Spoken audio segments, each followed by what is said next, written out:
Yeah, where do we leave off? So your So your inspirations. No, but when did you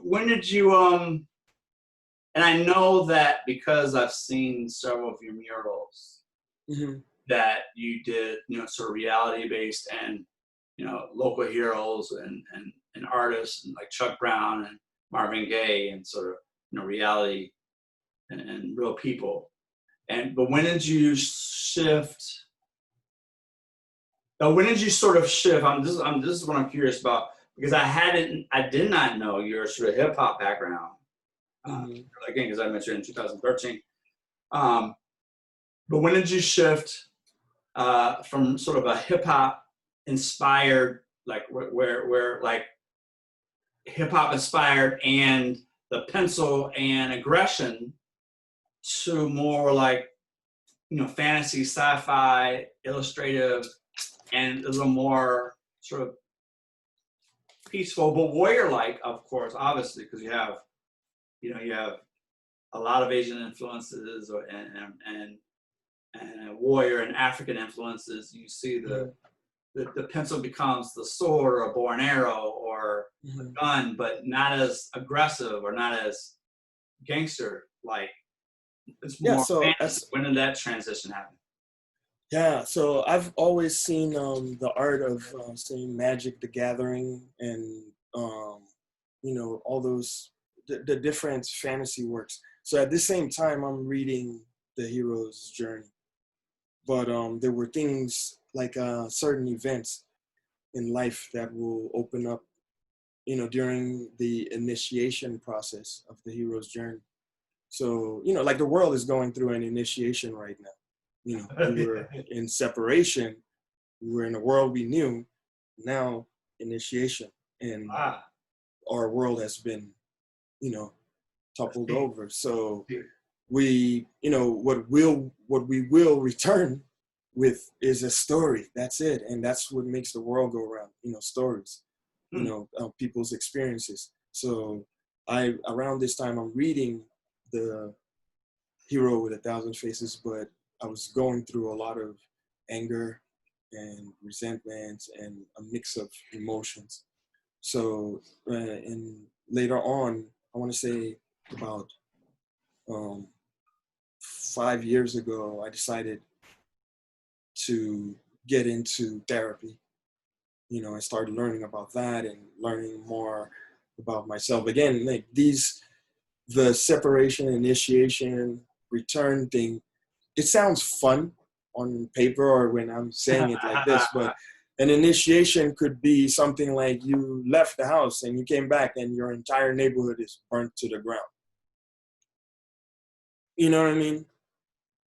You don't know where do you begin the conversation of relocating or, that kind of thing. So some initiations are kind of soft where it's like, oh, soon as I parked my car, all four tires bust, at once. And you're like, wow, imagine if I was on the highway and this happened. You know Right. what I mean? So now, like, you know what I mean? So like these examples. So I had a moment like that where it forced me to go into therapy. And as I'm learning certain things in therapy, the Hero with a Thousand Faces book connects. And I'm reading other books as well, more getting into discovering like the origin of certain pain, because a lot of times what we do is we project our pain onto, there has to be an abuser or an oppressor, and sometimes we are our own oppressors. So I'm learning this stuff through therapy. I'm doing a lot of different things and calming down more. So as I'm calming down, the series become more playful. you know and this is where, again, Return of the Shaolin Pencil, where you can see like all those things. It's like, and it's funny notice how all those drawings I showed you were like this little boy or this little girl, they're all playful little kids. So it's like me going back Hmm. and revisiting my inner child. Nice. Like, what do you like? I like this stuff. I like you make noises and, you make, all that stuff, and that's what you enjoy. You enjoy comics. Go back into the things you saw, that created that nostalgia of you wanting to Excitement. draw. Yeah, excitement. And so you can see it starting to come out in Return of the Shaolin Pencil. That's why literally it's all that. This is almost $1 million question, maybe, or almost like a secret to art, I think, and I'm sure you know the answer because you do it. Some creatives, maybe I don't know if it separates creative people from artists, but it's like where, like in therapy and books and reading and theory, and how do you transition? How do you transition or get inspired by the books, therapy, reading, and so forth, and then bring it into your art? See what I'm saying? Like where sometimes people can't get past the therapy is helpful, the reading is helpful, the books are helpful, but they can't break their creative blocks and do the art and it's not everybody's different in how they handle these things. And for me, it was just exciting to discover through therapy that there are answers to these questions, lifelong questions I had, So for me, the further deeper I went, the more peaceful. And remember, this peace or the anger that I was talking about before are not direct, they're subliminal. So they're kind of subconscious. You're subconsciously angry because if you ask me at the time, you say, "Yo, are you okay?" I would actually display the anger in that moment by telling you I'm not angry. You see what I'm saying? You just asked me if I'm okay. I'm like, why are you asking? Okay. What do you care? What's your problem? Right. Can you believe this dude? Like, what, do I know you? You know what I mean? Why are you asking me if I'm okay? Like, what, do I look not okay to you? And I wouldn't see that as anger. I would just see it like, yeah, I don't know this guy and he's asking me if I'm okay. Based on what? Do I know you? Again, you're angry. And it has nothing to do with this guy who just asked you how you're doing.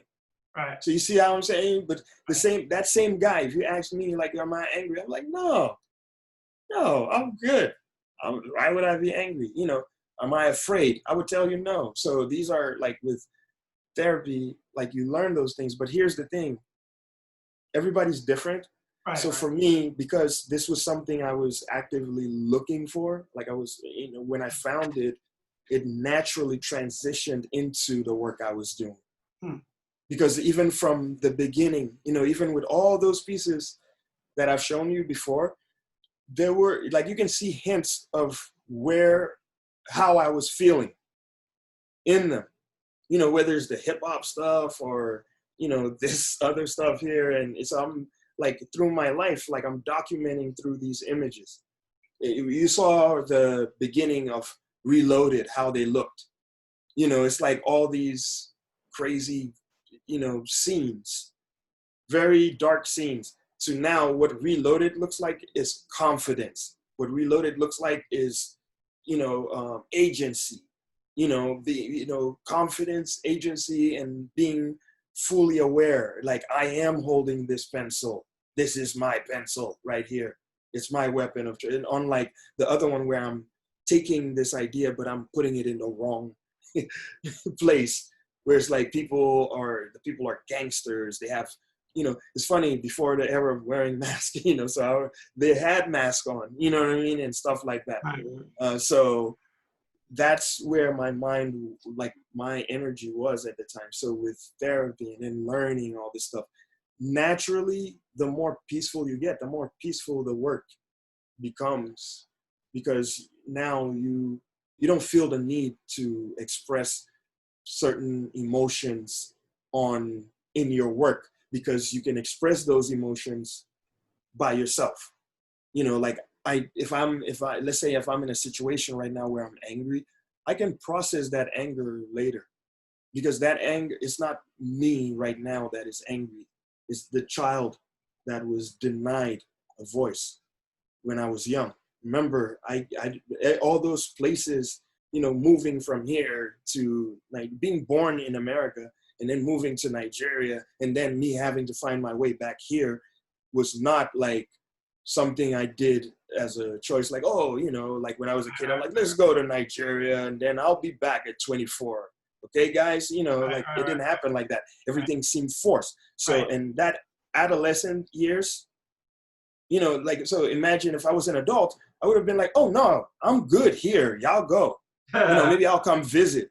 You know what I mean? So you have that ability, but as a child, you don't. So what ends up happening is that's when your pent up aggression begins. And the thing is, as you get older, you're thinking in your mind that there's a child left behind, but that child is now a monster. Like a big giant, that you think Godzilla with the same abilities, but it's you. So the problem is that this Godzilla is destroying everything in your path as an adult. Relationships, your own life, like you can't get things straight because it's a child controlling everything. Is that, are you speaking on the ego art? Is that, and was that digital? You talking about the one you just talked about? Was that ego? The monster's ego? Yeah, the monster. Oh, I had a digital piece. Yeah, it's the super ego, like so you have your ego, which is fine. It's the healthy ego. That's why we create. Like, and then you have the super ego, which is overlooking the ego, and that ego is not yours. It's actually your parents. And sometimes your parents are like, you have to do this, and so you work your entire life. Even as an adult, you don't know, like you're still thinking like a child because you want to impress your parents. So I had to learn to break that mold, because what it does is it wrecks your life, because you end up looking for people who have the same kind of, like you're looking for the same outcome that you've been getting from your parents, basically. Mm-hmm. So whether it's relationships, you go for people who are very closed and kind of, they implement what is known as stonewalling. Like they have a flat affect to anything you do, and the reason why you condone that with these people is because your parents trained you to be that way. That my parents never, applauded the art stuff. They never said, oh, wow, that's great. And again, those are things I had to come to learn and get in. That's why therapy is highly recommended, because these things help you put those things in place so you don't constantly keep pointing at people and say, oh, they're the reason I can't. These people are the reason I can't, and so on. So again, it shows up in the work with Reloaded. It's called Reloaded. It's not called Deloaded. Like you're reloading, you're in it. This is me. I'm coming back. There's a Coogee rap song. It's called I think it's called On Top of the World. Top of the World. It's on that album. Coogee Rap had an album called 456, and I think that song is on there. It's like blowing up in the world. I think it's going Blowing Up in the World. That's what it's called. Yeah. So there's a verse where like it's like his bio. So he talks about, in the beginning, it was very hard and I grew up in the projects, blah, blah, blah. And then he started talking about how he used to shop his demo and then finally getting put on. And so he brought it up to date where he says something like nowadays, he says something like just chilling with dancing women, pulling on my linen and grinning because I was winning in this game from the beginning. So ever since I heard that, I was like, yo, that always, makes me like, it reminds me of like anybody's journey. Like, yo, that's what you have to believe. Like you've been winning. If this was something you were supposed to do, like you've been winning in it since the beginning, you know? So again, that's why I call it reloaded, you know, like it's like you're back in it. Or even that overused line from Scarface, you know, no, it's I think that was from Carlito's Way. He's like, okay, I'm reloaded. You know, yeah, but it's Al Pacino, so Al Pacino is always Scarface, you know, to everybody. Jay-Z, first album. Yeah, that guy. Yeah, okay, yeah, that song too. Yeah, okay, I'm reloaded, and that Primo beat comes on, and it's just a rap. It's a rap. Yeah, instant head nod. So yeah, that's, you know, that's the whole thing in a nutshell. You know, like the therapy does help the art if you're open to it. Right. If it's not, if a lot of the learning, if you can't see it right away yet, eventually it'll come in. You know, it's not something that can be forced. You know, I'm still learning. You know, that's the beauty of, you know, that's the beauty of the hip hop culture and the art of hip hop, or the art of whatever element of hip hop that person's doing, or you know, the key is the art of, and often when people see it as the art of, they're pulling references from every which way. And that's where that's why people love hip hop so much, because they recognize all the references either in the art or in the DJ, you know, with the break beats, or with you know, b-boy and the different dance moves pulled from everything from, you know, Russia to Brazil to, you know, Africa, right? And then the MC, all the, you know, name drops and book references within Black Thought, you know, like, right, you know, right, talking about, you know, I can't even say it right, but all his book references that he brings in his streams of thought, you know, because and you could tell this is what he was reading at that time when he wrote that. Yeah, you know, and that's yeah, and that's it's like a classic example is I remember when Biggie came out, you know, Ready to Die, and it's funny because again, you know, since that was something we were preoccupied with, I remember that album very, like I know that album from top to bottom, right? And later on, you know, because I think I first heard it in around 94, you know. So later on, like as I grew older, like I really listened to it and I was like, wow. So you have this song called Things Done Change. And he kind of introduces you, and you can hear the intensity of that. Like it's in the beat and it's in how he's saying it, you know, like, you know, and he's painting this picture. He tells you like, oh, remember back in the days, you know, and stuff like that. And then all of a sudden it's like the record skips and he's like, turn your pages to 1993, you know, people getting smoked, gee, believe me, you know, and he starts narrating this other part of the story where it's all downhill from there. You know what I mean? Europe was scary at that time period. Yeah. You know, so but you can envision it, you know, like it was so vivid. But then he starts, you know, like the reason why people love Juicy, which goes back to what I was saying before, like if you love what you're creating, people love it along with you. Yeah, yeah. So with Juicy, if Juicy plays anywhere, it don't matter what race, people know what the words are. But here's what's funny. People relate to what he's saying, even though it didn't happen to them exactly how it happened to him. Right. You know what I mean? Authenticity. Like, you know, and it's funny because, you know, it's such an emotional song because, again, you can there are people who share exactly the same journey. So when he talks about smiles every time my face is up in the source, like I remember I was working at CVS and I did a full page illustration for XXL magazine of Biggie. So I'm working at CVS and I'm sitting in the break room, like looking at this thing, like this is unbelievable. Like this is what I wanted to do in America, and I'm here, you know. You have it? So, you know, yeah, I think we're.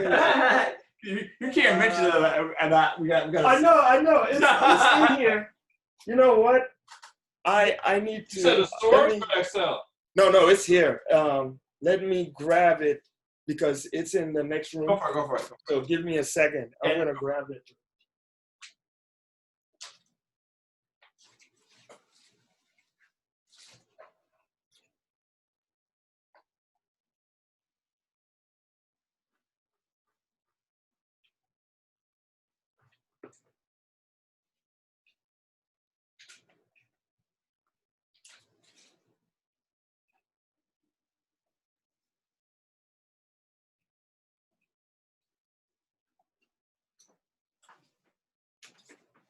Okay, so let's say it might be in one of these. So this was the very first XXL mag that I did. My illustration was in 360, where is it? This was insane. Like I'm sitting at my security job, like, what? I'm in this magazine.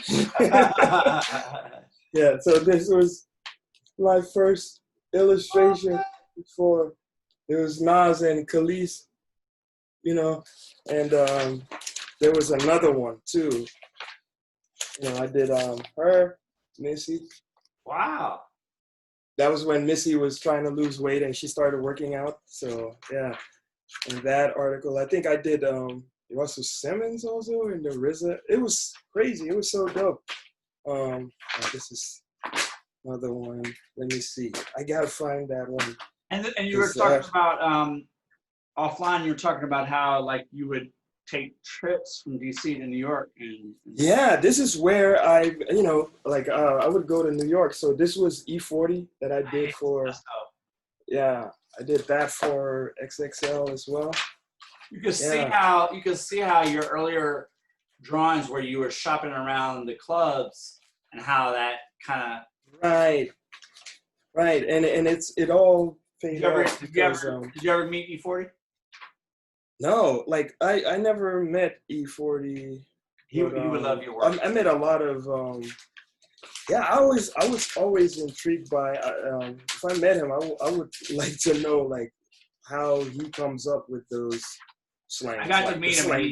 I got to meet him a couple times, and he is a genuine, a genuine guy, and he's nice. Quiet but really down to earth and really good people. And he's like definitely their ambassador, and diplomatic. Like you could tell he's a general. You could tell he's a people's person. Yeah. This was the one I did for, it was like talking about meditation. That's dope. Russell Simmons and 50 and you had you done therapy at that time or no? No, this is way back. We're talking like, what year is this? Yeah, 2004. Like 2004. So that so was far from it. You're starting to get happy, right? With this? No. No, this is where the angry years. That was Baby and R. Kelly. Ooh. Yeah. So go back to that one. This is when. What cover is that? This is the Chingy cover. Huh. Yeah, and I don't think I have that one anymore. Yeah, there was that. Yeah, I have stacks of these things, because it was amazing. Like you just like, oh, yo, I'm in this, so it's like that. Again, my point is that Biggie song becomes very real when, so you get to feel that feeling when he says smiles every time my face is up in the source. Yeah. Like, knowing what that means, Right. like to be able to have your work be seen in a, you know, a very popular hip hop magazine, Yeah. you know, and back then, Dreams do come true. yeah, and you know, back then these magazines was the social media, was that was the news, that was the CNN Right, for right. a lot of this stuff. You're you right. know? You're right. You're right. So yeah, I remember when I, you know, so all the while when I was doing these magazines, I was working, you know, I was working as a security guard, or working as worked for a moving company. I worked for CVS in the daytime.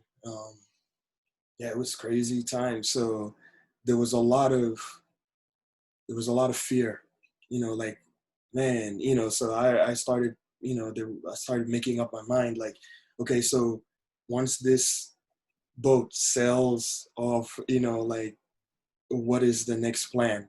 You know what I mean? And there's no way I could tell, you know, because illustration, you know, is freelance. So, you know, you're called upon, and I was very lucky and grateful to be consistent. Like from 2003 till, I think I worked with them till 2000, I want to say 11 was the Wow. last one. Yeah. Wow. So I worked with them, but not just them, you know, there was Elemental magazine, there was Frank 151, these little magazines. You know, I think I have some of them here. And then there was DC Paul's, you know, like, okay, so we had, you know, see these little magazines called Frank 151. Yeah, I don't think I've ever. Yeah. Yeah. So, yeah. So I worked with them too. You know, they had these. Where are they out of? I'm curious. This was out of New York too. Yeah. So you see, like a lot of the work, a lot of illustration work I was doing was coming out of New York, and there was Elemental magazine. But yeah, it was a You'll have lot. to go through my stuff and see if I can find some of your stuff. Maybe.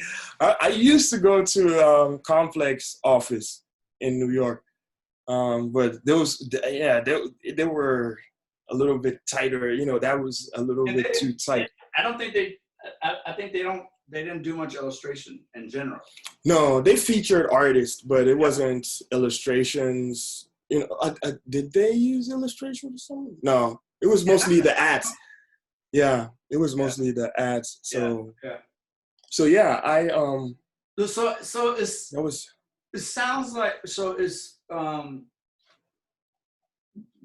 art always like a comfort for you, or a safe place, or how would you describe, because it sounds like all throughout your life that's where you can go for what?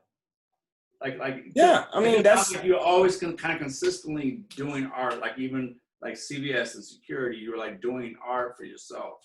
Mm-hmm. Yeah, because of the interest, you know, like remember my parents by default introduced this, but they introduced it the wrong way. You know,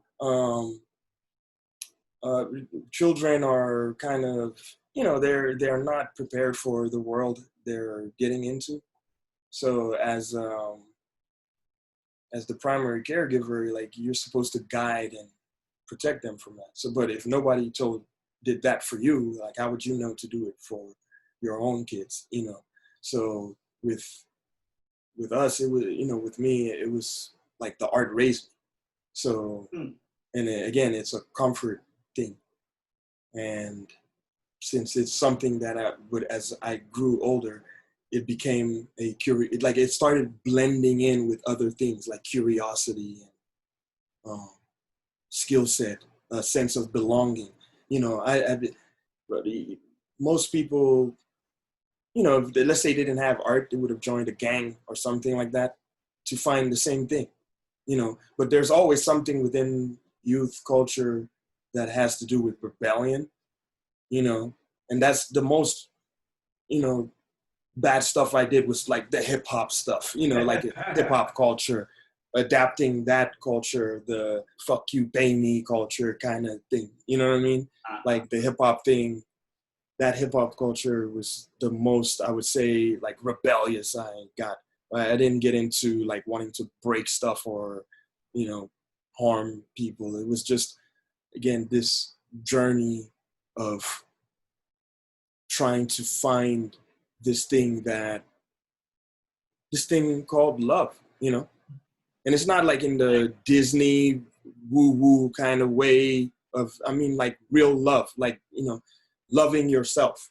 So, because that's one of the things I had to learn. Like, you know, you'll hear people who have a codependent kind of tendency, you'll notice they always project how they want to help others, but they're going through pain and they think if I help others, I'll feel better. And so what I've learned is the opposite. Talking about me. A lot of therapists and social workers like that. No, but it's like, you know, and that's again why I said when I dug into this rabbit hole, it just made sense, because I'm like, yo, so I learned from this that you have to in order for you to take care of others, you have to take care of yourself first. Very true. And what does taking care of yourself mean? It means being like, try to be authentic with yourself, you know? So this is, again, it plays into the art journey, you know? George Carlin, one of my favorite comedians. I was watching him too. And, you know, again, these are the years where I have a lot of questions and I'm trying to figure things out. So I watched an interview with him, and he said that basically an artist, you know, but he was talking about comedians. He said you go through like 3 different stages. The first stage is the entertainer, and then the next stage is the poet, and then the third stage is the philosopher. So you look at it this way. So in my way of breaking it down, what I was thinking was, okay, so you have the entertainer, right? The entertainer gets up on stage and makes a fart noise, you know, like, you know, people laugh, right? And it's just that, the entertainer, they just come on stage, make a fart noise. Now, and then the poet is more like, oh, have you guys ever noticed different kinds of farts? You know, like how a baby farts, like, you know, and how some people, like, you can look at them and based on how they look, you can tell what kind of farts come out of their ass, and people laugh, right? So it'll be like, oh, look at like this muscular dude here. And then he might say something like, this girl looks like she doesn't fart at all. And people laugh, right? Again, the poet is making observations, but still pulling people together. The philosopher uses both fart noises and fart references, observations, to talk about injustice in society. You see what I'm saying? So people are still laughing because he used farts to explain how, you know, it's funny how some people will fart and nobody will notice, and how some farts are so loud or so stinky that you can't ignore it. And then you might say, like, this politician over here who raped a child and nobody cared. But this other man here saved a child and he should be locked up. Right. But he used farts to explain that. Right. You know what I mean? Right. So that's when you're in that philosophical stage where it's like you'll say something, it might go over someone's head, but they might have to listen to you 2 or 3 times to get it. You know what I mean? So that's what I started learning about where it possibly is I'm heading. And when I look back at all, like even during my angry days or the entertainer stage, where it's like, oh, I'm just drawing hip hop stuff. That's it. You know, like if someone sat me down and said, oh, you should think of making this a career. I'm like, nah, I want to be, I'm doing hip hop stuff. That's all I want to do. That's a career on its own. You know what I mean?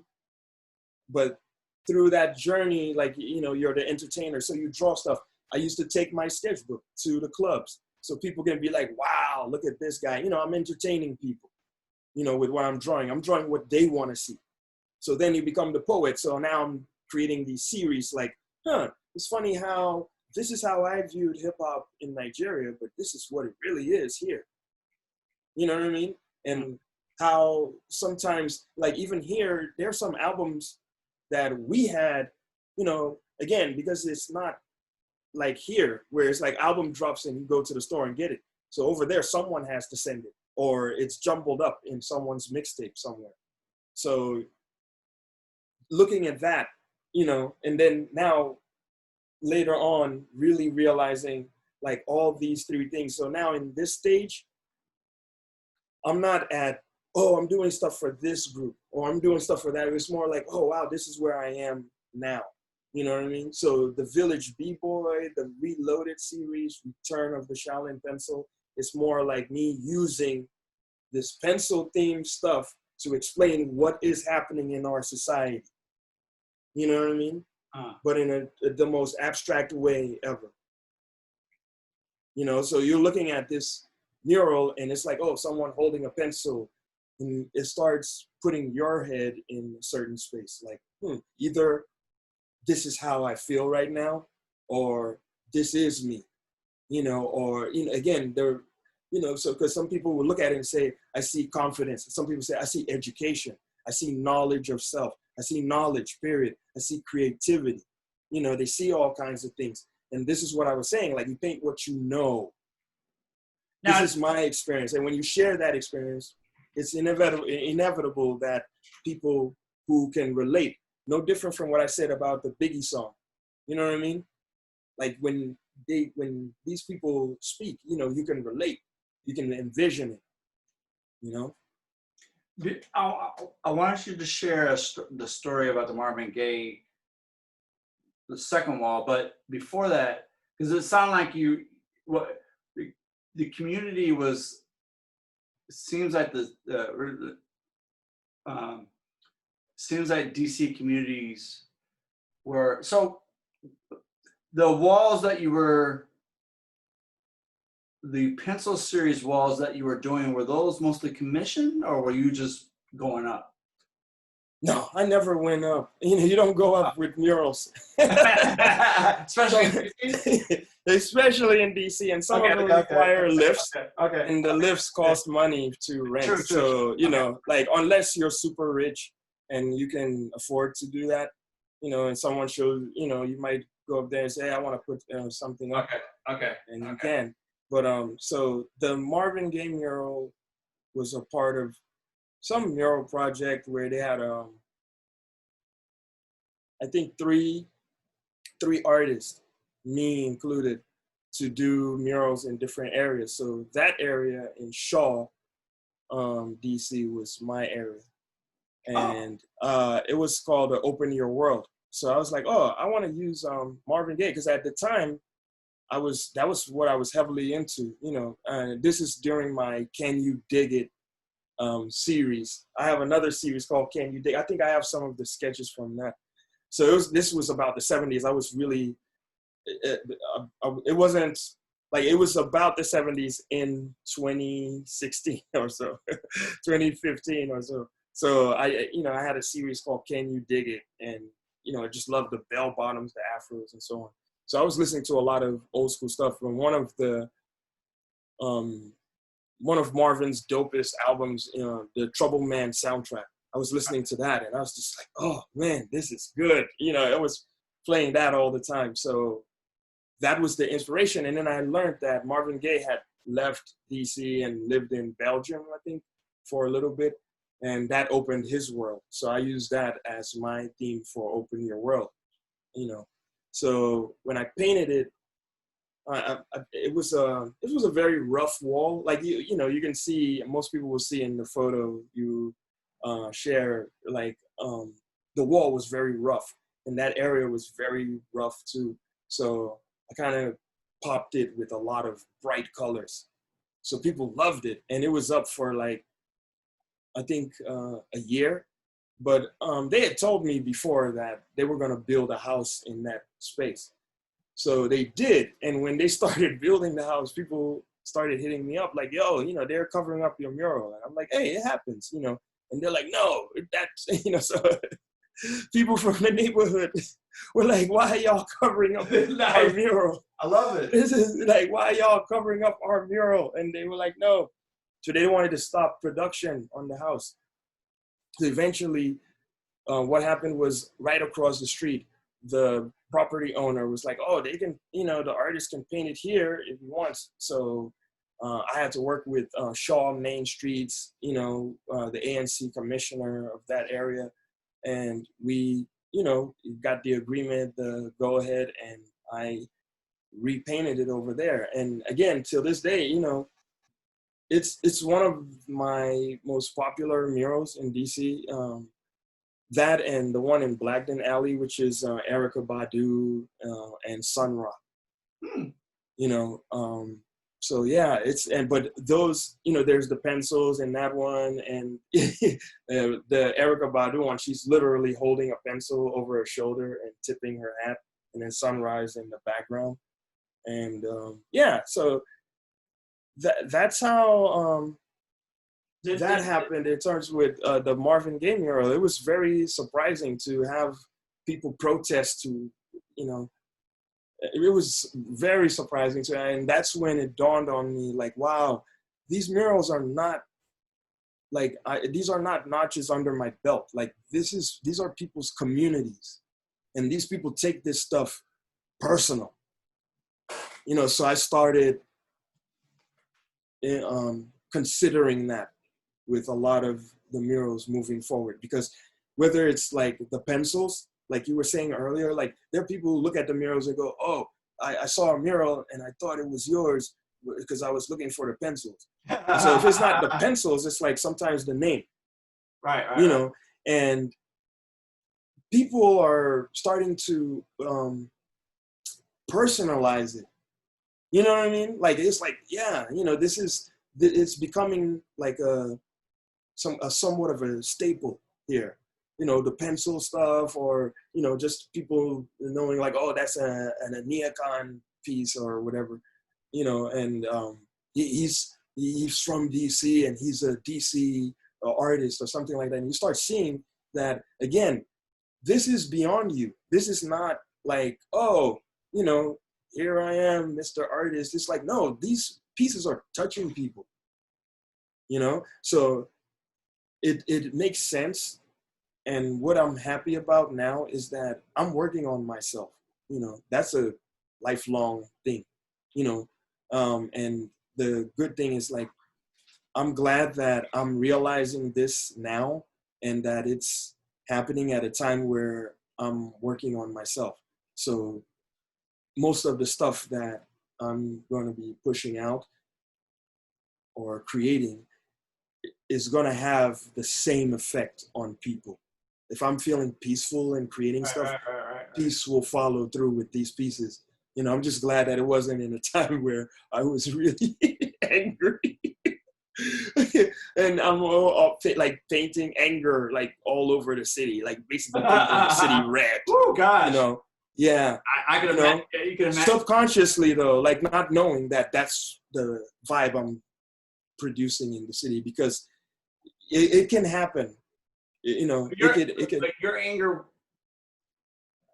Well, seeing like from what you were saying earlier, what your anger wasn't really outward; it was more inward, right? Yes, no. Yeah, and it was, but that's what makes it even more dangerous, because it means that I can't verbalize the anger, so I express it, and when you express it, okay. You ever heard of the song "Annie Up" by M.O.P.? Yeah. Okay. See your reaction? Yeah. You know why you had that reaction, because when that song comes on, people will literally stomp you on, the dance floor.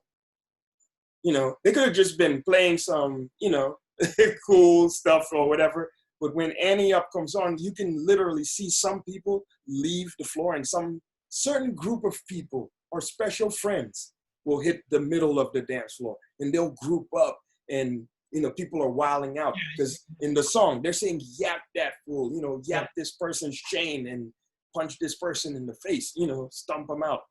You know what I mean? Yeah. And so you have that going on, and it's like there's another one from No Limit there was a No Limit song. Every time it came on, you know, I would just slowly move out the way. You know what's funny? One of my all-time favorite hip-hop songs gets me hyped up. I use it to work out. It was one of my favorite Stessa Sonic songs. It's called Stessa. And it's funny because my then brother-in-law, who's a DJ, a Trinidadian DJ in New York, in Brooklyn, he was like, you can't play that. And like the old school me was like, no, but this is a hip hop classic. And I know it gets hype, but you know, in the tunnel in New York, and you know, Daddy-O would say like, you play that song, people were getting robbed that night, whenever that song came on. Right. And it's so odd and ironic, but also, yeah, okay, I get it. Because the is so hip hop, and it's a band, but it's high energy, right? And it's funny because then LL Cool J reuses it. I forget the name of the song. Is it Doing It? But I used to work for Hype Williams. They shot. Is it Doing It or something else? Can't remember. It's one of LL's hottest songs, but he was shot in a tunnel, and it has some of that energy, but toned down because it's LL. But I can you hear the break, and people want to get hype, and then because it's LL, it kind of comes down again. It's funny how certain songs have you know, that feel, you know, like how like a song can incite a riot. Yeah. You know, like people just hear it. Like I said, that Annie Up song, even the remix, you know. And it's great songs, but when Remy Ma says, "Wish I could bring Pun back," oh man, that part, you know, just oh yeah, yeah. And you're like, magically transformed to the day you heard it, also too. Right. The first time you heard Pelham. But you were saying the Annie Up reference to you or something? No, I was saying in terms of the energy of the pieces. Okay. Right. Okay. So I was saying like it helps now that I'm working on myself and learning how to use like not just blatant like I'm anger now is now controlled anger, or what they call righteous anger. So the anger is not directed to destroy or hit something. It's just the anger is more of a notification to reset something. So it's not like something that I use to lash out with anymore. It's more like something I use to navigate the system more. Yeah. So if I'm angry now, I can tell myself, yeah, this situation that happened with this made me feel angry. You know, and it's okay for me to be angry right now because of what happened. Whereas before, I would go bump some MOP, like, next time I see this motherfucker, I'm punching him dead in the eye. I'm knocking him out. You know what I mean? Now you know where Michael's going. Can you show us an example of earlier work where you were angry, and then, or let me. You were telling me previously you might have like your tablet with digital. Yeah. Let me see if I can find some of the angry era work. And then the newer. Okay, so here's how anger works. The contrast between. So there's the sickness stuff, right? So I was watching a lot of TV, and oh wow, it was pissing me off what I was seeing on TV. So I started thinking of it like a drug of some sort. I don't know if you can see. Okay, so you see that? Yeah. So it's like. When was that? What time period was that? When was this? 2008. So, you see the kind of pieces that I was creating. Yeah. You know, it's like this is manipulation. So it's like the woman is using what she's watching on TV to manipulate the guy. I you know, like the insomnia, you know, so it's like juggling eyeballs and watching TV, but the character, you know, the eyeballs are dug out and being juggled, you know, stuff like that. And now this is the male version of the man now using what he's learned on TV to manipulate the woman, and I use that's more of a male version. Yeah, and this is like when keeping it real goes wrong. You know, trying to like all the fake reality shows. You know, like it's causing real death in real life. Like you see that there's a seed planted in the kids' heads. You know, and they're both connected to the TV with guns in their mouths, and they're harming themselves. You know, at the bottom. And then you have something like this where you have shows. I hate the show called The Biggest Loser. So I did this because this was me expressing how I feel about The Biggest Loser. So to me, The Biggest Loser is like these fat people that can't help themselves, and we're going to watch them jiggle around. And she's being taunted by a cheeseburger. Someone behind the TV is taunting her with a cheeseburger. And so these people end up being the biggest losers on the planet because look at them trying to lose weight and stuff like that. So, you know, it was like, you know, it was destroying relationships. You know, you see that couple and they're both like handcuffed with the TV dripping stuff all over them. This one was about how they do makeovers. So it's like the woman's face is stretched all over. That's really intense. Yeah. So it was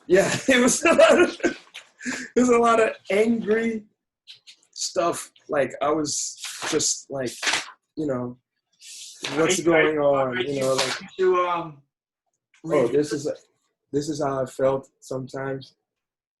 Yeah, it's like all these yappies, yap, yap, yap, yap, yap, yap, yap, yap, yap, yap, yap, yap, yap, yap, and you're trying to draw, but you can't come up with anything. I think I had a little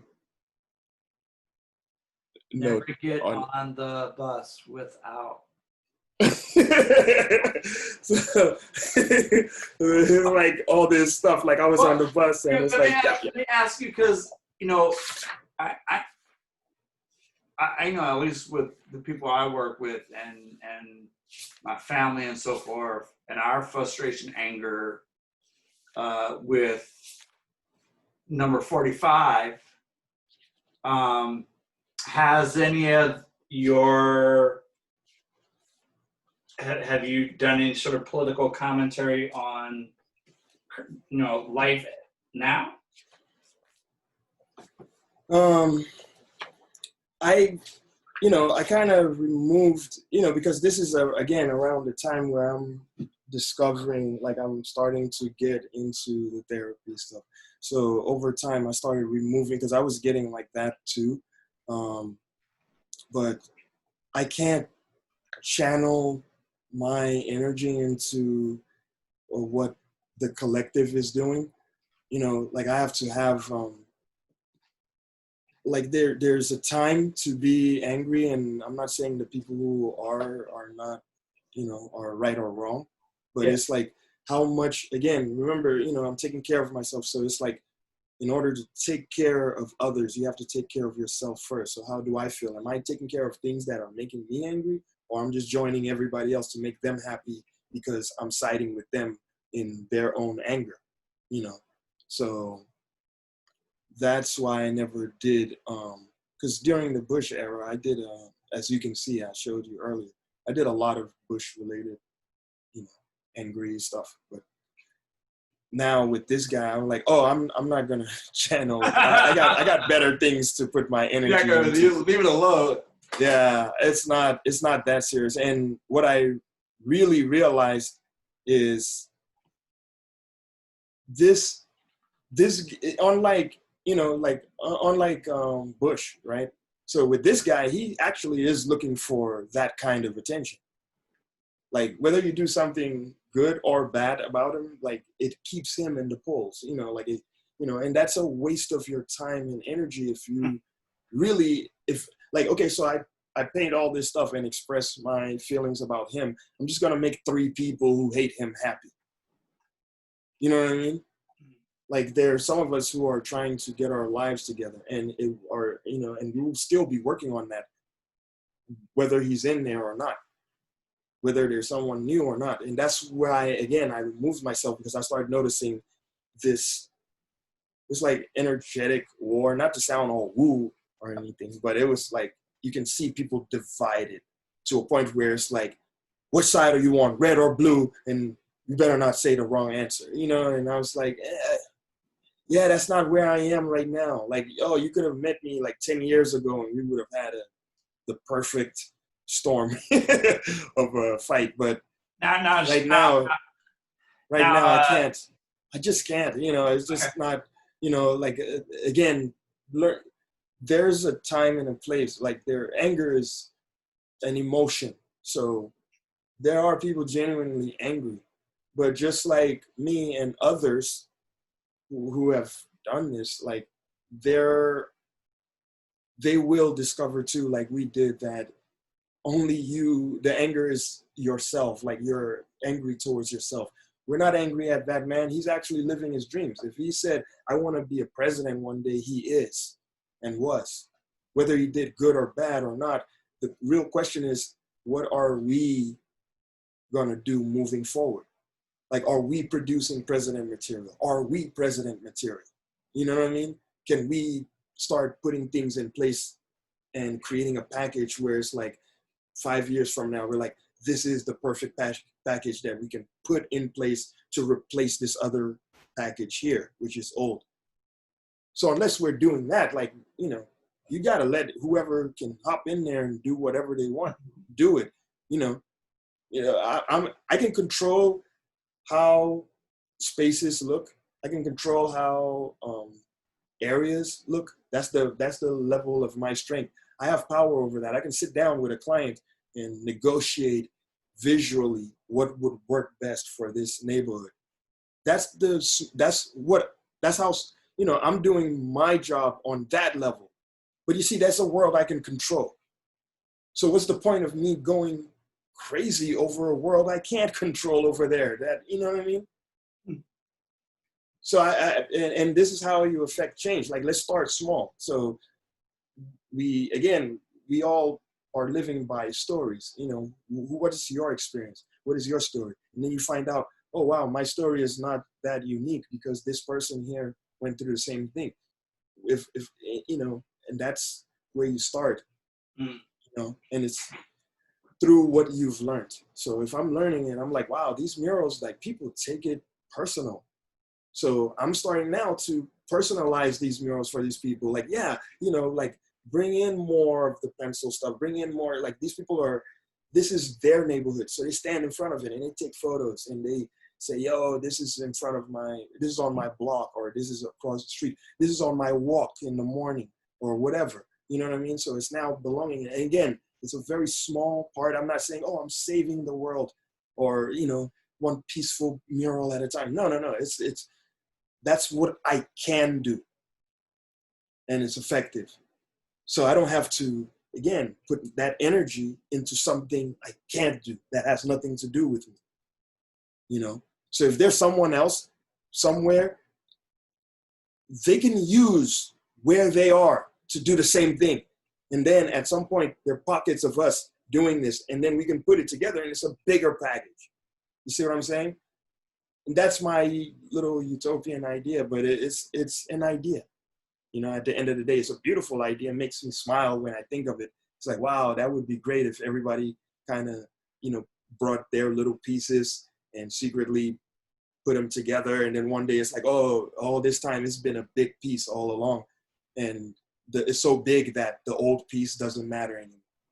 And we just replace the old piece with this new piece, But that's, we have a right to dream, we can dream, we can imagine, and that's a beautiful thing. That's the beauty of life. But that imagination shouldn't be so fake that it's like we're in a constant state of dreaming, you know, to where we're just angry, and we're angry on the inside. So when we talk, it's anger talking.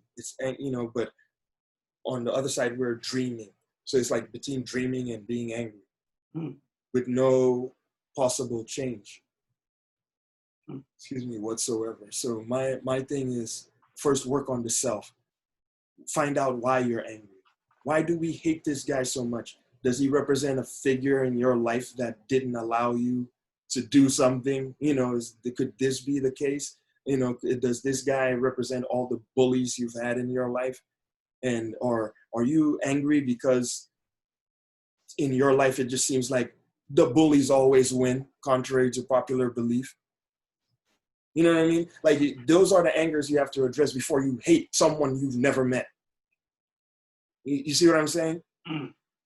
So for me, that's where my internal questions are now. And anytime it flares up, I have to think about it like, you know, because these are things that are happening. These are things that I'm learning from all these books I'm reading, all the therapy I'm taking, you know, and, you know, digging deep and finding out like a lot of our problems, they're closer to us than the projected situation than we think, you know. Now,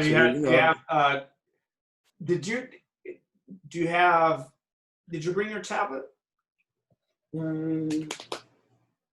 Should be here. Hold on a sec. Let me see. Hold on.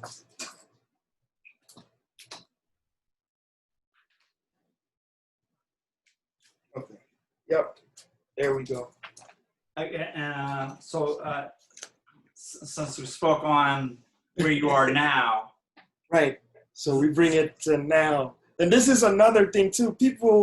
Some people who know me might, you know, they might relate to this, because there were times where people would say, yo, they would see my drawn work and they'll ask me if I did it digitally, and I'll say no. And they're like, you should do digital work. And I would refuse it. You know, it's crazy. It's like, when did you start refusing? Like, you know, a long time. You know, it's like people would see, you know, I want to say early 2000s. And when did you start? Anywhere from 2008, 9, 10, people would see the work and go, yo, did you do this digitally? And they're like, yo, you should do this digital. Like, you would kill it, you know, with digital and when stuff. Did you embrace digital? Very late. I want to say, I think I got I think I got my first laptop, the one I'm using right now. I got it in 2015 or so. I think 2013. Yeah, 2013 or so. So I got the iPad like around 2015, 2014, you know, so. Yeah, is that the iPad Pro? Yeah, the iPad Pro, you know, that's your favorite. That's for pros. No, What's your favorite software? Procreate. Procreate is it. Yeah, I love Procreate. So yeah, let me see. I can share some. Oh, these were. I think you saw these. This was a part of. I don't know if it's too bright. Yeah, that was the. Oh man, I think the light is reflecting on this thing. Pull it a little bit back. Oh, hold it a little. Yeah, it's like the harder they come, artwork. Oh, there you go. There you go. Oh yeah, there it is. Okay. Oh wait. Angle. You had it one time. Yeah. Right. Oh, do me a favor. Send me an IG and I'll promote this one. Okay. This one, I was doing those and doing like these studies. Yeah. So okay, yeah, there it is. It's like just studies on shadows, composition, light and shadow. Yeah. And these are the things I'm learning online. Okay. Now, you know. Um, You had shared with me offline last night. Uh, you said, and you talked about it a little earlier when you were talking about UDC and Maryland Art mhm. School. Uh, you are constantly what as an artist? um, Constantly learning. Yeah. Yeah, you're constantly learning. It's a never ending. It's no different from the healing stuff. So this is like, I don't know if you can see it, I but say this is this, the colors are bright. The angle, yeah. lighting. Oh, the angle. Okay, let me see if I Oh this yeah, there you go. way. There you go. Right there. Yeah. It So is this is like the stuff I was talking about earlier about finding yourself. right. You know, What's that? like What's the title of confronting. that? It's no particular Oh, title. It's oh, just oh. like one of those pieces of like the meeting the super ego, Right, or right, right, like right, right. confronting the inner child, and you're thinking like, oh, it's an inner child, but when you meet it, and it's like this big creature that you've nurtured over time, and that's what I guess flaring up looks like for me. That's how I looked at it. Like it was like, wow, this anger, built up anger that you've been nurturing, and now you Holding come on to to confront it for the first time, and you thought it was gonna be like, oh, some little it. child, but it's Right, like, easy, this, but and not. this is another one too, and this one had to do with like the final battle where you're like, okay, you're about to get into it, but you find out like all this giant wanted was a hug. And that's it. Like the giant just wanted to hear you say, I'm sorry, I never took you seriously. I'm here Now do you now. have And do you have a some do you have the sort of the continuation of that where uh, there's resolution per se and what becomes of that inner child? yeah, this is the return. So, I don't know if you can see that I can see part. it. I can see it. Okay. So you see, like Right, it's kind of like in a jungle with the sharks. pencils. Yeah, the pencils are all, yeah, there's sharks and all these Where are stuff, pencils? but the pencils are around his head. Oh, snap! Yeah. Yes, thank you for. Oh, wow. So you see, like, but you notice like he has the owls, and they're connected to a string that he's holding in his hand, Huh. and you can see the sharks. There's still Well, danger because their skulls, like people who have tried to walk that same path, wow. and you see the wolf in the background. Wow. Everything is ready to devour you, but once you acquire the knowledge, like you can, that's motivation for you to move forward, you know, and When within did you do that? these are recent, and it was like when I was doing the therapy and learning about all these things, I started, you see now what I was talking about, like subconsciously your pieces start becoming where you are. It's not like those angry pieces I was showing you.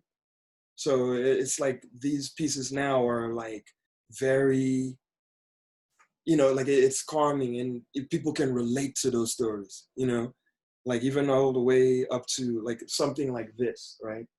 So yeah, you can see that. And again, the theme with the tiger in the background. Yeah, you talked I'll about find that. I'll find out later, like, oh, this means something.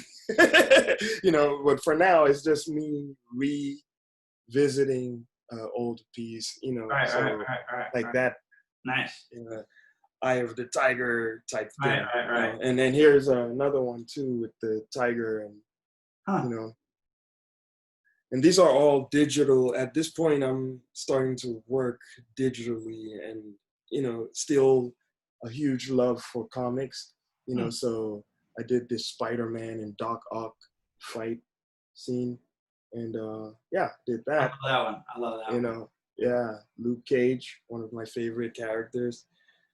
you know, so oh, this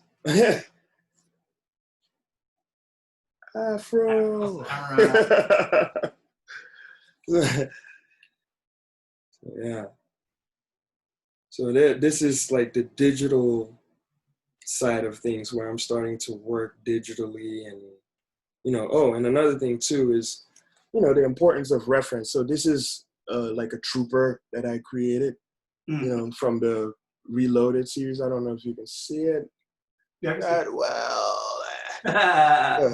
Okay. Yeah. So you see it, like she has a tank and has all that stuff and the pencil, And why I'm showing that is because I had a friend pose as the character. That's a big old pencil. Yeah, I have that. I made the pencil, so wow. So I used that to shoot the reference stuff, and so references are very helpful. I highly recommend. Because sometimes people want to pride themselves in drawing or painting out of the head, which some people do, which is great, but it's much better to. When did you start using references? I've always used reference, but I started shooting my own reference about, I want to say, a couple years ago,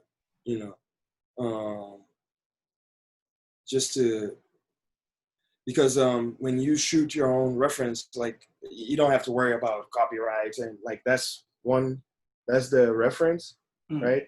I don't know if you can see it, but there's the reference, and I'll show you what I did with that. So I did this. Oops. Okay, so I'll show you again. So that's good Lord. Okay, wait. Where did it go? Okay, there it is. So yeah. All right. So so you see that she's in a forest with the pencil, and she's holding a bow and arrow. There's a sword in the back. So yeah. What, so the reference. Yeah, that's So you see, like, the reference, right? So it's like she was posed just like that, and right. So that's part of the Reloaded series, and again, these are images that kind of tell a new story. It's not this. I posed for this one. Yeah. Okay. Yeah. There you go.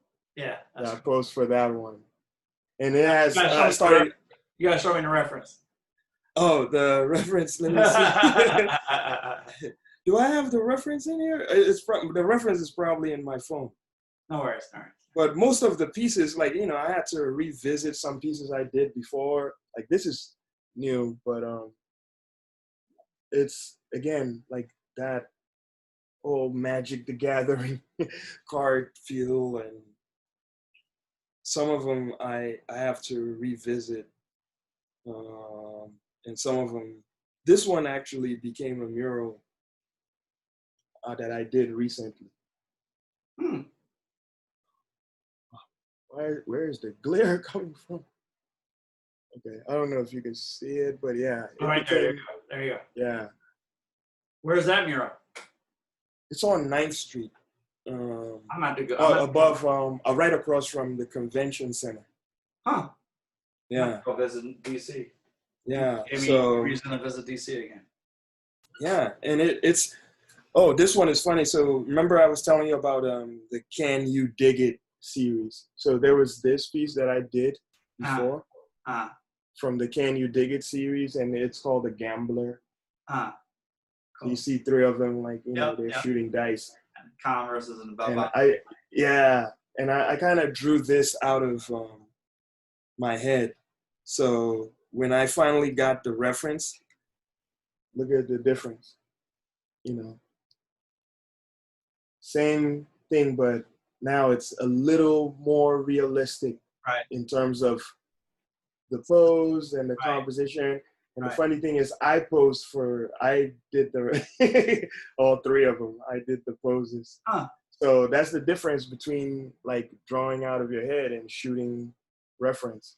Huh. Like it helps with a lot of, the composition and getting the actual feel for things. And this is another one that I posed myself. Oh, I like that one. I like that one. Yeah. Have you seen Into the Badlands?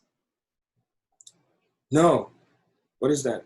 Oh, you got to check it out. It's on. It was. I forgot what channel on what cable channel was on, Mm-hmm. but it's now on Netflix, and it's like it's like the apocalyptic future, but no zombies, no Mm-hmm. super monsters, anything like that. It's both sort of like a throwback to back in the day, but also with warriors and wasteland, but swords and different versions and spirituality and magic and so forth. And the last drawing you show, there's a brother who is like the enforcer who turns good, like the bad guy who turns Mm-hmm. good. Like he finds cause. Mm-hmm. And he has the boiler hat, and he's like really, like he's like almost like the anti-hero, like he's like Darth Vader gone good. Like you want to root for him. Like he's cool. Yeah. Like a Magneto character. Like he's cool. Mm-hmm. I want him to be good, right? And he turns good, or sort of, right? Right. He's got the boiler hat, but that made me think of that. Yeah, that's dope. And I'm sure you will draw inspiration from all different. Is it a movie or a series? Because oh man, very it's hard for me to watch the series. But you can the funny thing with some of these series, you can like watch 3 and be like, okay, I understand. It just keeps going. Right? Yeah, because it's like before you know it, you're like at 70. So I like the series that are like maybe 5 of them, and then it's easier to watch. So maybe you watch the first 2, take a break, watch the next 2, and then you watch the last one. I kind of hate to say like I love Watchmen, I love Lovecraft Country, and with Watchmen, I'm happy that it was done, only because it didn't need to do anything else. Like if it were to go further, I'm sure it would be good. Mm-hmm. But sometimes, having a short time span or it's finite is even better. Exactly. You know what I mean? Yeah. That series is done, move on to the next and do something different. Right. It's easy to catch up that way. Yeah. And that's also like a complete. Mm-hmm. A complete story. Yeah, and it's easy to digest because, like I said, 70, 80 episodes in, and it's like, so, like, no, I can't even do like a 3-part series. I remember watching The Irishman, the Scorsese movie, and was it called The Irishman? Yeah. Okay, yeah. So it was funny because I was painting while, I was watching it, but painting also. So, and I was working digitally. So, the computer was right there and I'm like kind of working and watching it and, I can hear the dialogue. So at some point I was like, wait, how long is this movie? Is this a movie or is it a show? And then it continued on and I didn't notice, you know what I mean? But yeah, it was long as hell. So yeah, I don't want that. I heard that. Like, oh. I was like, yo, this is long as hell. But yeah, I wanted to go back to this piece, right? So, to see how it was in the beginning when I first started, and that was drawn out of my head. So I shot the reference. Thank you. That's the reference. Yeah. Really? So yeah, I did that. And did that. Nice. So just to get the actual feel, of what those guys look like, yeah. And so you see now, like that's the result. Huh. where it's like all three guys. And that's the fun part of this stuff. It's like you get to create these worlds, or you get to create these characters. Now, you know what? I have to tell you, Mhm. and we should wrap up soon. Mm-hmm. But also right at the end, I want to kind of talk to the audience Mm-hmm. to let them know that more is coming from us. Because I think this last recording will go as is, and then I'll go back and look at the other ones and sort of chop them up and give them descriptions and so forth. But I wanted to tell you though, like, it's definitely been a pleasure hearing your story and your techniques and your inspiration. And I mean, everyone from like my kids, my all three of my kids are creative.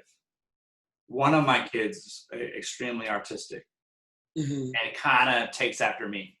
And hopefully he'll be better than me. Nice. But I can. My two boys are the oldest, and the middle boy is the one who is the artist, creative one. And I could sit him down and let him watch and listen to you, and he'll be inspired. Oh, wow. So That's from his amazing. age group all the way up to graffiti writers and other mural artists and up and coming folks and illustrators, I think will be inspired. And I can't wait to go back and look at the DC stuff. Like when we talk about DC, when you return to DC, or maybe we need to re-record it, because then all the DC folk. But I know at the beginning of this segment is also very exciting because you talk about how the community rallied around you. So that's exciting too. So it's just like you're covering so many different groups of people who would be interested in this. So I look forward to promoting it. Yeah, man. Yeah. Thank you very much. Thank you so much. Yeah. It's a pleasure because these people don't get to hear these stories, and just being able to elaborate more on the pencils, like it's more than just pencils. And like me as a person, because I'm a human being. I'm not superhuman. Right. And just learning and constantly learning, still learning. You know what I mean? And the references. Yeah, the challenges too. Like, because I've literally shown you everything. Like I went home, we've gone to Nigeria and I've shown you stuff from there, and then showed you like the beginnings of, and that's why I was telling you in our conversation, offline, like you're going to see stuff here that I've not shown done in other interviews, because people don't know, they don't see those beginnings of the reloaded stuff or the pencil stuff, and I just showed you like the raw blueprint, of all of them, how they all started, where it's like I'm in this place and you can see literally how it's like I show you this and you're like, oh yeah, and I tell you I was angry at this time and you can see it and feel it. Yeah. And then I show you the new stuff now and it's like, yeah, you can kind of feel the calmness and, not like, I'm happy and stuff. It's like, no, but I'm calm now, I want to, it's funny. I don't know if I was angry as a youth. Maybe I was. Actually, I think maybe I was. But really? You say you did graffiti, right? Yeah. It's funny. Okay. I think, and I don't know if it's like sort of parallel, like where it might be like hip hop music was angry. Yeah. It was extremely angry, bro. Like, graffiti is angry. It's like, yo, fuck your property. I'm writing my name. Right. It's like, if you don't know that I exist, you will know now. Right, like I'm putting my name on your train. I'm putting my name on your bridge. I'm putting my name everywhere you can find it. And you will know that I existed. Like, how is that not anger? That's true. You're listening to rap music and with the kind of stuff, like I said, just listen to that Biggie. If you want to know how angry hip hop was, listen to Biggie's "Everything Done Change." Yeah. That song is the first song on "Ready to Die." And then, speaking of which, listen to the title of the album is "Ready to Die." But like you said, that song goes through the timeline. Yeah, and again, you see how that song being out there attracted youth that were feeling exactly how he was feeling. Yeah. And even if he wasn't feeling that way, but hey, you actually by mistake caught on to, like, related to a lot of people who were feeling the same way. So you see what I'm saying? Yeah. And so that's why it's good to kind of grow, into understanding the structure of and origin of your anger. So that way you can still apply anger, but your anger now is more, your anger has some level of control. Right. Like it's like you recognize, this is anger. And it's strategic. This is anger. It's strategic. Yeah. So it's like instead of your anger blowing things up, that's why comics is very interesting, because you have the Incredible Hulk. Bruce Banner is this fragile guy that turns into this big green monster that just wrecks stuff. And his tagline is "Smash," right? He just smashes things all over the place. He can save and destroy people at the same time. Right. You know what I mean? Right. So when he returns back to fragile Bruce Banner, you see how Bruce Banner regrets seeing all the rubble, all the wreckage. So he has to run away. And the only way Bruce Banner is able to, if Bruce Banner can control the Hulk, because he was trying to get rid of the Hulk by, he tried killing himself, he tried all kinds of stuff, but the Hulk just gets stronger. And he realized, like, if I communicate with this thing, maybe I can do, and that's why later on in the Hulk story, you have Professor Hulk, where it's like, he's still Bruce Banner, but in Hulk form. Right. You know what I mean? Like, he's not like, it's kind of funny. Yeah, but cool. Yeah. And so that's basically what we aspire for. It's not like get rid of the anger. Right, it's like, no, learn to make peace with it so you understand how to implement it, So yeah, that's why, and being able to explain all this stuff, it will hopefully help people understand the art that I'm doing more. And then also, speaking of it relating to people, like, people can then share, they can, if I have because I'm making the posters and prints and stickers out of these series, and that's what I'm working on right now, so people can get to own these things. But what you're buying is your own, your version of my new piece, instead of my anger, my old anger. So you're buying my new serenity, my new agency, my new peace, because that's the energy that I'm doing these pieces with, because back then when I was doing I was so angry. It's so hilarious remembering. Wow. And it's funny because I see that same anger now in a lot of young people. Mm-hmm. Okay. Yeah, you're right. You gosh, and I'm gonna see if I can find that, and if it's recorded. But you had a perfect sort of analogy where like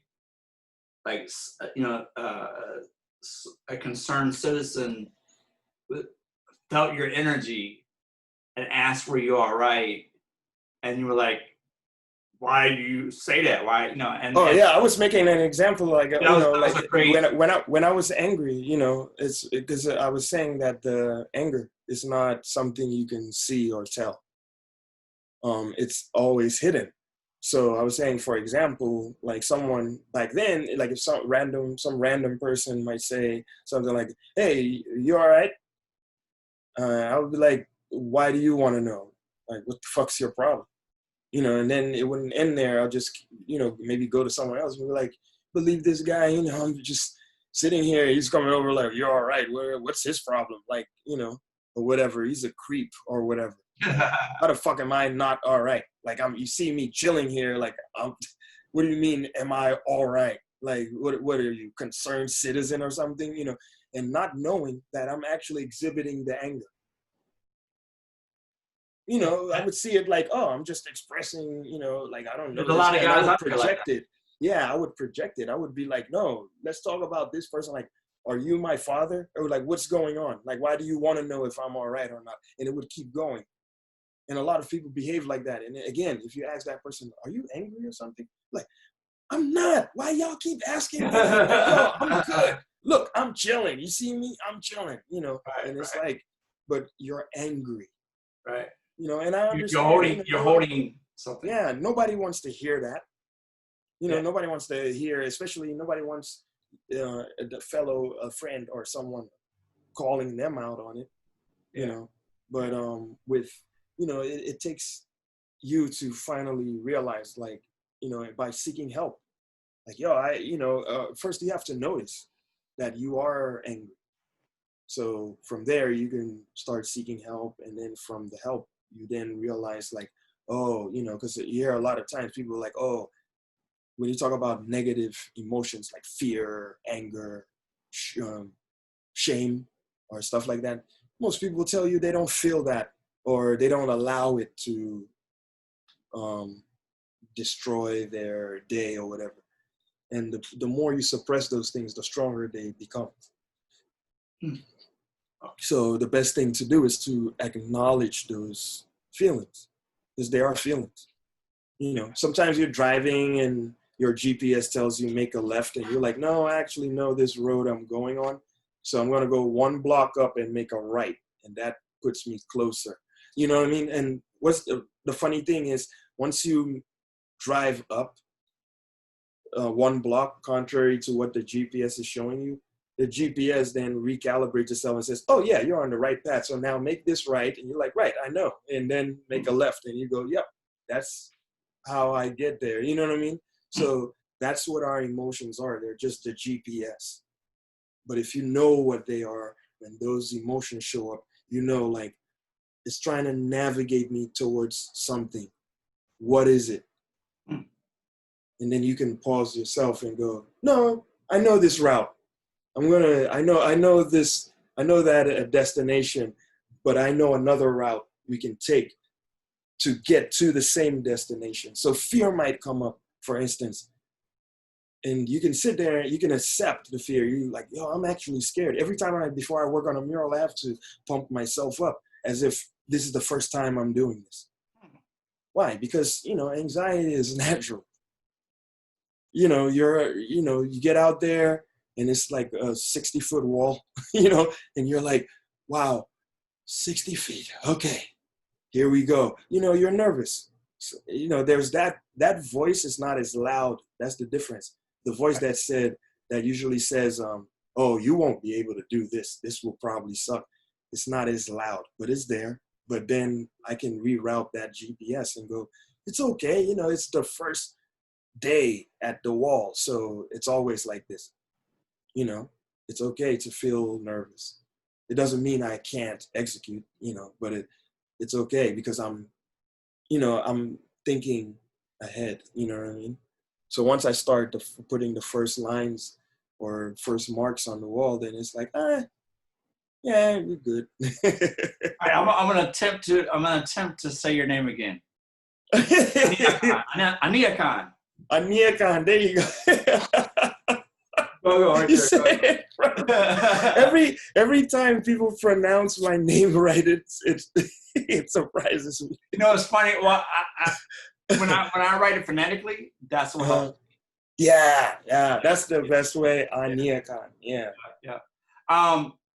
It was a pleasure. Oh, likewise. Likewise. I can't wait to. I think over this weekend I'm gonna look at. I think I'm gonna look at this clip, and then I'm gonna post this clip. Well, actually, before I do that, I'm gonna promote on IG, and around the same time when I'm ready to post it, and then I'm gonna go back and look at the other stuff. this not. It's funny that we are not big fans of long series, and of course, it's not going to be a long series. Yeah. It might be a series. Yeah, you can, chapter. it's because when I was even with Shabazz, like I didn't, you never, you've seen his photos, but you don't know this guy. Right. You know what I mean? Like Right. He has amazing photos. Like he's the hip hop documentarian, and I remember seeing his photos even in Nigeria, but Really? we didn't, yeah, because, he was in those magazines. Oh, right, true. Remember, like he was, some of his work they would do like a thing on him in the Source or, right. any of those magazines. And you would see those classic photos of the B-boys and the B-girls in a lot of stuff. The guy with the boombox, the big JVC, those were his photos. So again, these are, you don't know these people, but interviews like this lets you know, because you hear his story and you're like, oh, okay. And then you see what he was talking about when he's like, my dad wanted me to do more like landscape, type of stuff. But he was more into portraits, like people, He was on his journey. Yeah. He found his calling, his niche. That makes sense.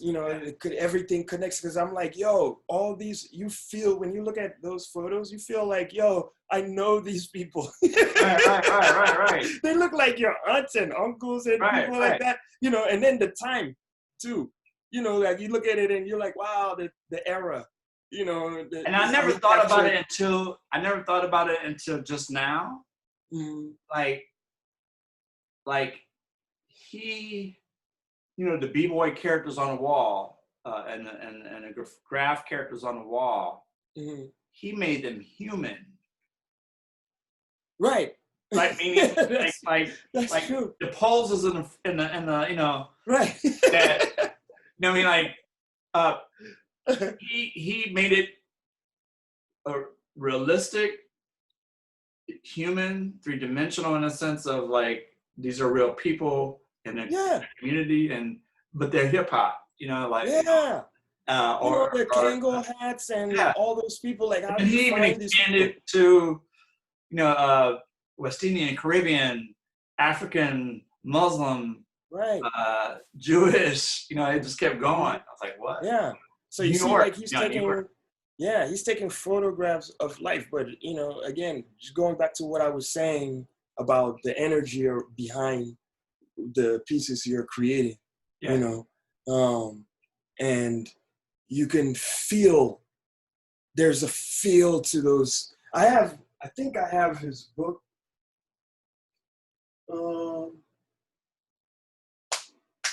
It's in here. I have all those for photographers though, by the way. I have Ernie. I have the one called The Breaks. That's Jeanette Beckman, styling and profiling. His book is in here.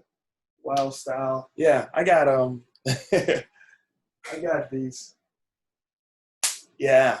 But it's these are part of history, and that's why we buy these books, and that's why we respect these artists, because they've gone through this journey and they've reached a certain point. One day it's like what they're giving is do you think either you will self-publish, or which do you think will happen first? That you'll self-publish your art, or you'll get offered an opportunity to have a book by you?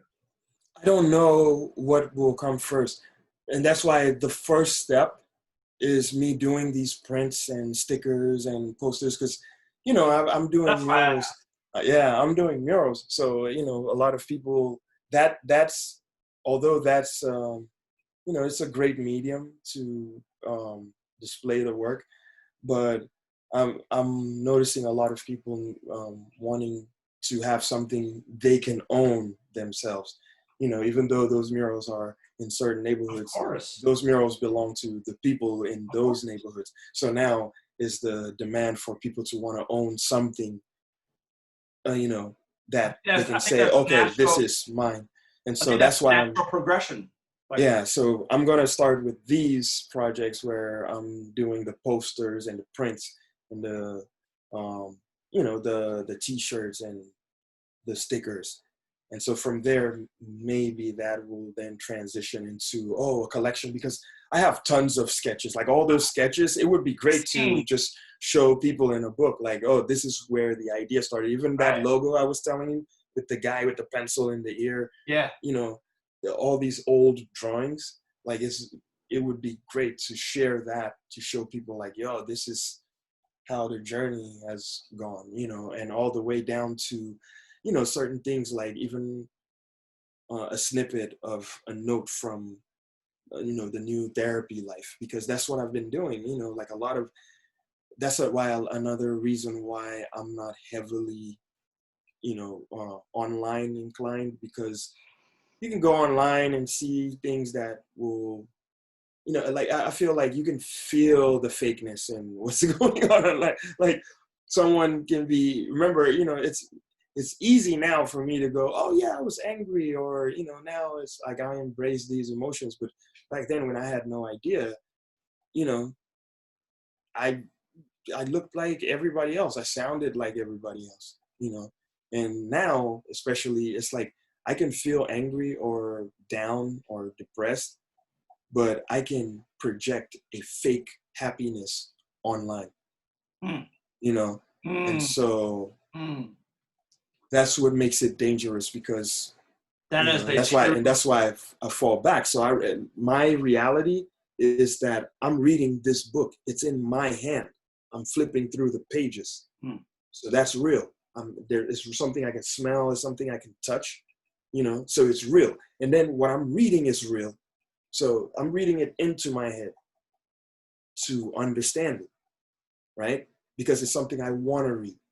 Now, if you go online, the images you're looking at are not images you want to see anyway. Some of them you want to see, but some of them you don't. You know, and your conscience is telling you, but you suppress it. And that's, you know, so after scrolling all through, and that's what it was created for. Your conscience then tells you, oh, look at these people doing stuff. You're not. You know, this artist just got commissioned to work for blah, blah, blah, and you didn't, you know, or these 5 artists from DC were selected to do something and they didn't invite you. How's that sound? You know what I mean? And before, it would raise a lot of questions, and I would go and try to feel like, oh, why didn't they call me in? But now it's like, Instagram is my website. I update it. Occasionally I might stroll through the, you know, just kind of, you know, it's like walking through window shopping in a mall. And you kind of go, wow, that's amazing. That's dope. Okay, and you keep walking, you know. Or you go into a sneaker store just to look at the sneakers, like, wow, these are cool, and walk out, you know. So that's how I use social media. It's not like it doesn't have that strong emotional connection or tie to it. And that's why every time, even most of the time when I get DMs, I tell people like, oh, can you call or email me, you know, Okay. instead.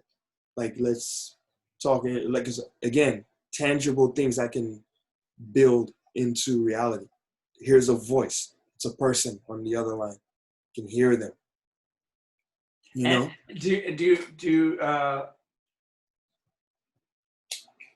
Is that sort of also a test of authenticity?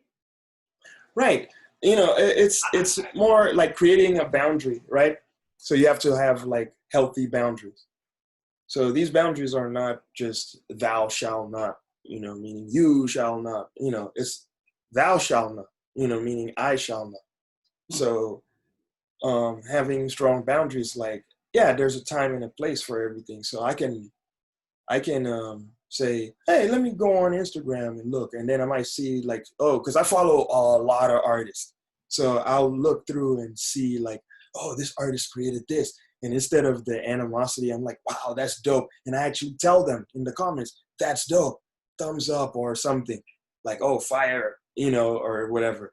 And I feel good afterwards because, again, it's like you're strolling. Imagine like if you're walking through an art strip And each of these people's art you're seeing is like, that's their shop, and you're just stopping by and going, oh, you just did that, cool, you know. And then you leave after a certain while, instead of like that bad energy where I'm fake giving you the thumbs up, right? But I'm like, you don't deserve that opportunity. They should have called me for that. You know what I mean? And to sort of close out, like, majority of the interviews I've done and want to do, I've seen your art in person. And I've had a connection with it, right? Right. That's one of my sort of obligations or rules for myself, agreements for myself. Like if I haven't seen the person's work in person, like the wall, or in a book, or experienced it somehow beyond Instagram, then I'm not going to interview the person. I'm not interested in that way, unless what I have done is with some people is if they're willing to, and that's why I was asking you a couple days ago, if they're willing to be live and you give us a tour into their world. And you got me. I'm curious because now you're introducing us to your environment, your community, your world, your art live, and I get to see, not a voyeur, but more like a curious fan. Like, oh, you're bringing us into your world. So I'm willing and down to do that. And I like that approach. And you've just done that. Like, right, just sharing all this stuff. And again, like I said, you can look up all the interviews. Like, no interview has me showing any of the, sometimes they might ask me and I might verbalize how it started, but I usually create a smaller version, like a more summarized version of how it came about. You don't get to see like you literally saw when it was like, okay, this is starting to happen. It starts like little doodles, and you saw those, like the Village B-Boy, those kids holding radios, to where the pieces started becoming like bigger and bigger. And then I started working them in ink, and now digital, Yes. And you saw the consistency of these themes. The woman with the tiger, remember the boy with the tiger in the background becomes the woman with the tiger. And it shows up again. Yeah, and it keeps, and this is how I keep myself occupied, and this is why it's great to work in series. So that way, and another important reason why it's great to get help, therapy, to really dig in and find yourself, because it naturally improves your art. It naturally does. Like, it just, because if your head is clear, your ideas are clear. And when you're presenting clear ideas to people, they react in the same manner. They embrace it in the same manner. If I'm pushing anger, toxic anger and all that stuff, that's what I'm giving people, and they will receive that too. And it might have the wrong side effect on society. Right. So me knowing I'm not, and again, that's not why I'm going into, like, why I'm taking therapy or going into self-healing. It's not so I can avoid doing, this, because it's not for the people. Remember, I'm helping myself in order to help others. It's not like, oh, I'm helping others to help myself. Right. So it's the opposite. I'm helping myself in order to help others. So if I've gone through this, someone might say, oh, I'm suffering from artist block, and I tried what you said and it's not working.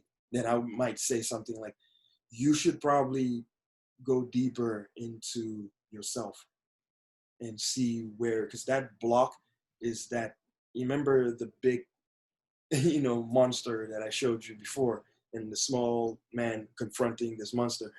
That monster literally pulled a plug on your creativity. because and that's how much attention it needs.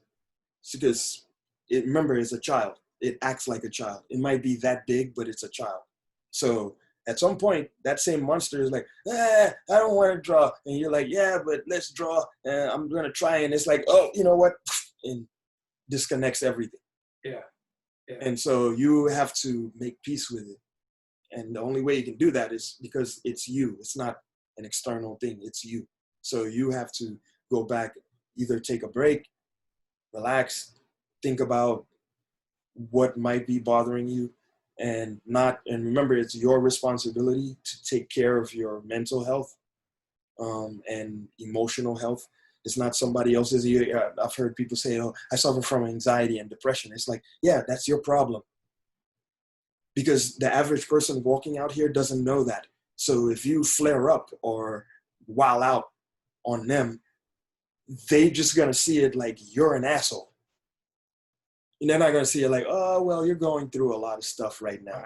Nobody's gonna excuse you like that, especially if you bring harm towards someone's way. So it's best to deal with those things so that way you're not flaring up on people, but rather taking a more responsibility. And when you do that, the reward is you feel better about yourself.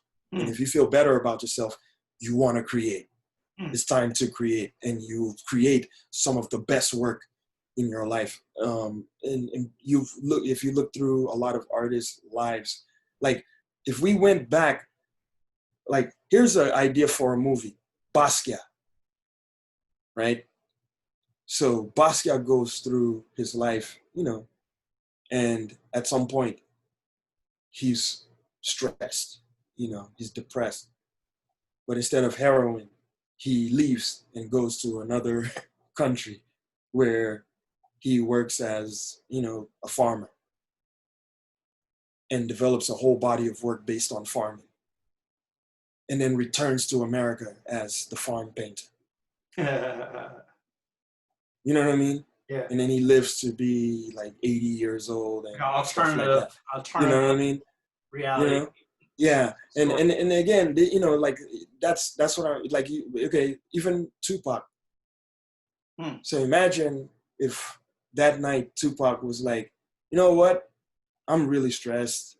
Let me chill at home. I don't wanna be around people right now. I wanna just be alone. So he left the country and moved to Monrovia somewhere. And somehow this guy started playing, they have these traditional instruments there. And he started, doing music according to those traditional instruments. And then he returned as, Tupac, the Monrovian artist. And he has a whole Monrovian orchestra that follows him through his music. And his music, because he was already in that headspace, so that positive music he was always trying to put out in between the other stuff, right, becomes more solid now because he has an orchestra and he's been away and he's been able to chill and whatever, all that stuff, like these are possibilities that can happen now to someone right now. Like and that's what I discovered with all this stuff. It's like, wow, all it takes is that one moment where you go, you know what, I need a break. And then you break, but really break, and then discover who you really are and realize like the responsibility is on you to retrieve yourself.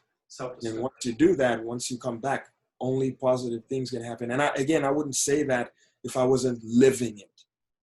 Like it literally isn't reloaded. And then later on, I'm discovering like, oh, so you go through separation, initiation, and return of the Shaolin pencil. Remember the Star Wars series? It starts with A New Hope, right, separation, Empire Strikes Back, right, initiation. The last one is literally called The Return of the Jedi. Right.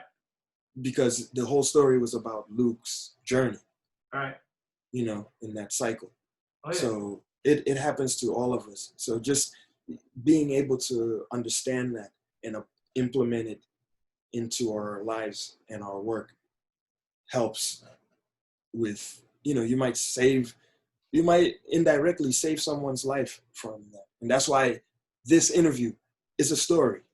But someone is going to listen to the story and go, wow, they might watch, Jamel Shabazz's story, and then they watch this story, and they start seeing something similar.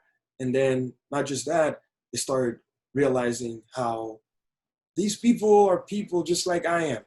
They went through stuff just like I do, or I did. What makes me so different from them? Nothing. How can I be productive? Yeah, and they if they can do this, then yeah, this is inspiration, and that's the whole thing. That's why like I grew up Christian, and then I kind of let go of all any outside control, like dogma or anything like that, because I understood I read the story, and Jesus tells Thomas right after he returns from the dead, and Thomas was like, "Oh, I don't believe it." Like that I saw this man get crucified and stuff like that, and Jesus comes back and tells him, "Blessed are those who do not see yet they believe." And that's the premise.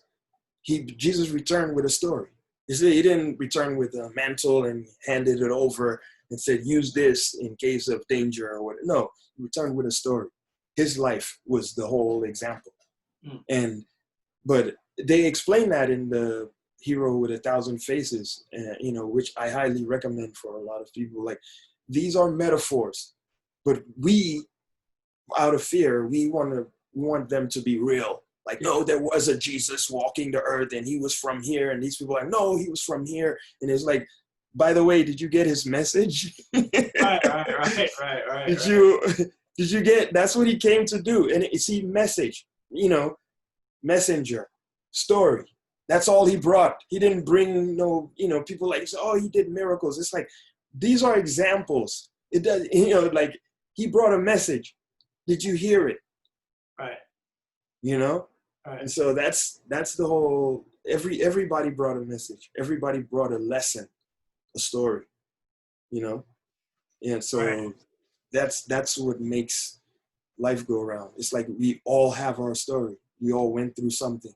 And that's something, either taught us a lesson and elevated us, or spiraled us deep inside the depths of hell, and we're still living in our own handmade hell, like we created, So it's up to you to decide what, part of that. And everybody's not the same. There's some people who will pick up like, yo, this is an initiation moment right now. And then there are people who don't know what that is. And so they keep living the hero's journey, but with no knowledge of what's happening. Stuck in the loop. Yeah. So it's like that, metaphorically, that's why they call it hell, because, think of the concept of hell is eternal fire burning, you're in constant punishment till the end of time, which is what a lot of people could go through if they're not learning now. What is heaven? The opposite of that.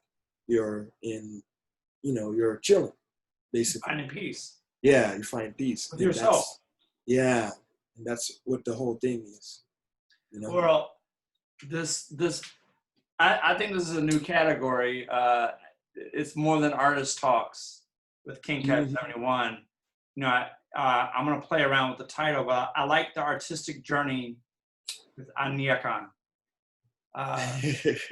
That sounds good.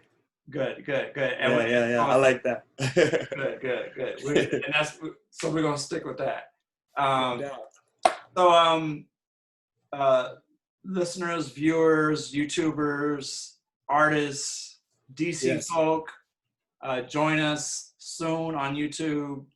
I will post it on IG, Instagram, and direct you to YouTube. And I think the classics live on YouTube, are going to live on YouTube. Yeah. and interviews that have a connection, like Aniekan was saying, to Jamal Shabazz and Doc T.O.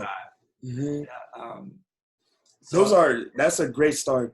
You should do more of these because, like I said, when I work, these are things I listen to. You know, Okay. these are the kind of things I watch, you know, and listen to, and it's soothing to hear, like, oh, you know, so because it's connecting the dots, you know, like you've seen this, like it's just like when Doc was showing those Dondi books and all those things. Like I have the look. You know what? Had no idea about that book until Doc told me. Yeah, And I went and bought it. I've been had this Amazing. book. I had no idea. Speaking of which, you know, and it has everybody in here, like, you know, and it's funny, I just flipped through and I was like, oh shit, there he is. Wait. I just flipped through, I just saw him. Yeah. I'm sure he'll be happy. I'm sure he'll be happy. Yeah. It's all this these books, again, history, what people return with is a story, you know? Oh yeah. So this is him, right? Yeah. Right. Yeah. That's him. Yeah. Doc TC. Yeah. Yeah. He's gonna love that. Yeah. This is. Yeah. Yeah. This is his stuff. Yeah. So you see, like again, I'm not limited to. Oh, this was the piece he was showing too. Like, yeah, that's it, right? So it's not like you can draw inspiration from this. This is history. Definitely. So you have to know this history, and it's beyond just graffiti. It's like, no, who are these people? Why are they planted so deeply in the history of graffiti? It's like, I mean, they make books about them, you know what I mean? Like they make books, you know, just like he was saying, you know, he was like, oh, I'm in half of these books. I predict a book in the near future. That'll be interesting. I'm sure I'm sure like me and others, when you offer to share small pieces of art that we can own. Oh man! And I think that's when I can't wait to do that, man. You know, that's fulfilling. Yeah. I have. You can't see my wall, but my hand is touching the wall where I have a space waiting for your art. Awesome. All right, brother. All right. What I will do is definitely like I said, I'll start with this segment first, and when that's ready to post, I'll let you know. Cool. I probably will reach out to you to help have some, besides the 2013 Marvin Gaye wall. You know, I'll ask you for me a few more things to show the timeline till now, you know, to promote this interview. And I'm sure I'll go back and look at the other stuff as well. Can you insert like imagery in between the? Well, what I can do is put from Zoom. Actually, I'm gonna stop recording. Okay.